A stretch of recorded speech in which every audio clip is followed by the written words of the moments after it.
Hi everyone, welcome back to my weekly meal plan episode. If you are new here, each week I just share with you guys what is on my meal plan for the upcoming week for my family. And the reason I do this is because I think meal planning is really important for just saving time, saving money, and it just makes life a lot easier. So I share all the dinners that I'm going to be making for the week. I don't really plan for breakfast or lunch. I will also share the link to where the recipe is located. I'll mention it on here, and then I'll also post it on my Facebook page for any recipes that do have a recipe link, like an actual place you can go to get the recipe details. This meal plan runs from Saturday through Friday. It comes out every Wednesday. That way, if you were going to follow any of the recipes, you can purchase your groceries in advance.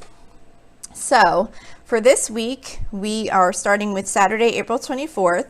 So I am actually making something called Oamc, which stands for Once a Month Cooking. It's called Oamc Cheesy Chicken Tater Tot Casserole, and that's from geniuskitchen.com. And this is a crock pot recipe. It's tater tots, chicken breast, cheddar cheese, milk, salt, and pepper. And it just basically makes like a crock pot version of a tater tot casserole, and the chicken kind of gets shredded in throughout it. The reason it's called Once a Month Cooking Cheesy Chicken Tater Tot Casserole is because this is actually a recipe that you can put all of the ingredients in a Ziploc bag and freeze it, and then just dump it in the crock pot on the day you want to make it.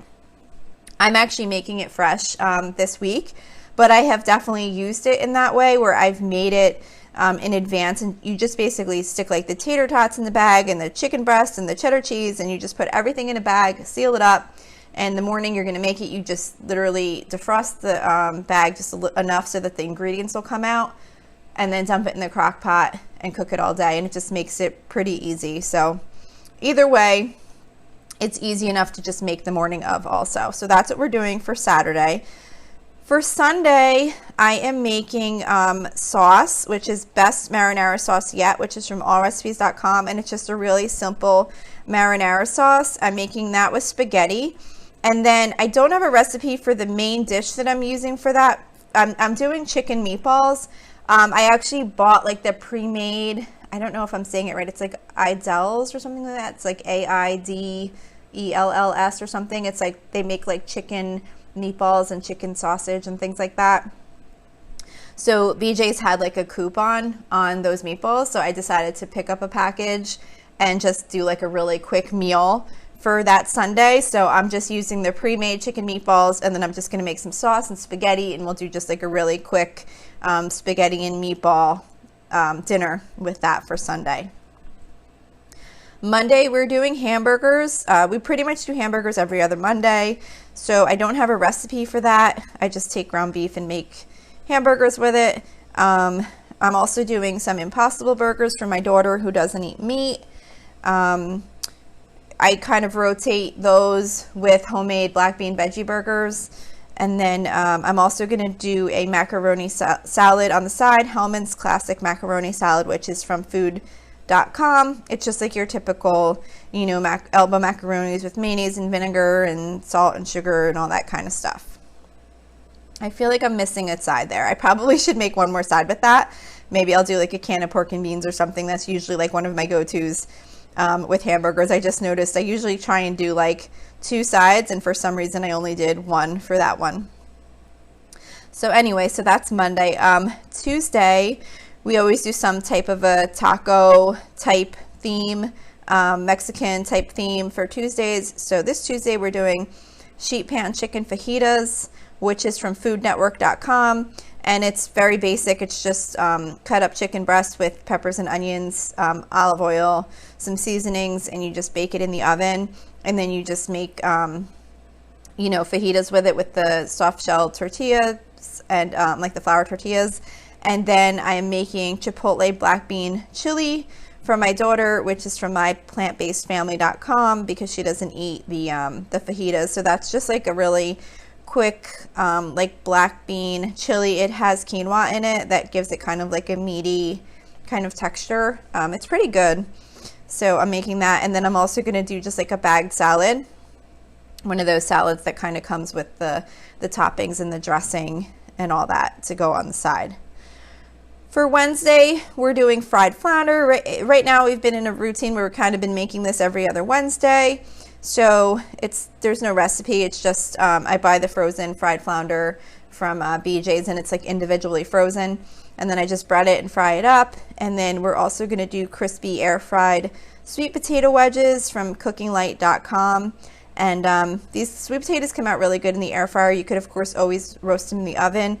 And it's pretty much just sweet potatoes cut into potato wedges and air fried or baked with some seasonings on them. Honestly, this has like very specific seasonings in this recipe. I more just use it as a reference, and I just kind of add my own seasonings and throw them in the air fryer, and however they come out, they come out. And then I'll probably do like another bag of frozen vegetables on the side, whatever I happen to have on hand. In the freezer, I usually always try and keep some of those like microwave type vegetables that I could just throw in real quick as a side dish. For Thursday, we usually do soup or breakfast for dinner because that's the night that I do grocery shopping. So I try and make it a pretty quick, easy meal to prepare. This is going to be actually a new recipe, but it did seem pretty simple, relatively simple. It's an Instant Pot minestrone soup. So it sounded really good. I'm interested to try it, but I have not had this one yet, so I can't say for sure if it's good. The recipe is from lifemadesweeter.com. And I'm also going to make grilled cheese on the side to go with that. So that's for Thursday. And then Friday, this is the last recipe of the week. For Friday, we're going to do creamy herbed pork chops, which is from allrecipes.com. And it's just like a quick pork chop recipe where you just kind of season them with some Montreal steak seasoning and fry them up with a little bit of butter in a skillet. They come out really good like that. And then you make like a little, with a creamy, like a cream, I guess, to go over it, with like beef bouillon and flour and milk. And I actually think the pork chops come out so good, sauteed in the butter with the Montreal steak seasoning, that I actually don't even make the cream part. I just think they taste really good on their own. But the recipe does include how to make that like creamy sauce to put over them if you want that. And then we're also going to do easy rice bake casserole, which is from foodnetwork.com. And this is like a rice casserole dish that has like rice, eggs, cheese, frozen spinach, and it just makes for like kind of like a substantial side dish.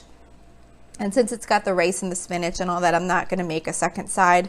That wasn't a mistake. On that night, I knew I was only going to make that and the pork chops, but you probably could throw another side in there too, but I figured that was enough. So so that's it. That's the last meal of the week. I hope this helps you in some way. If you enjoy this podcast, please don't forget to subscribe.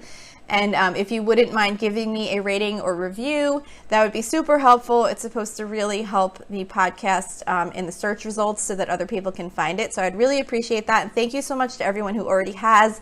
I saw one person just recently left a comment specific to the meal plans, and that was really nice.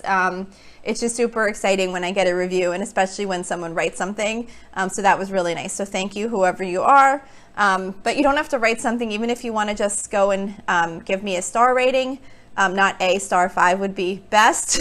But if you want to just go click the stars, it's supposed to really be helpful in, I guess, how the search comes up, the show comes up in the searches. So that's that. If you'd like to reach me for any reason, you can reach me at facebook.com/Lola's Frugal Life. You can post something to the page. You can message me there. You can also email me directly at lolasfrugallife@gmail.com. We also have a private listener group, which is at facebook.com/groups/Lola's Frugal Life. If you submit a request to join, I will admit you pretty quickly. I usually check the page every day. And I think that's it. I feel like there's something else I'm forgetting, but no, I think that's it. So thank you so much for listening, and I hope you have a really awesome day.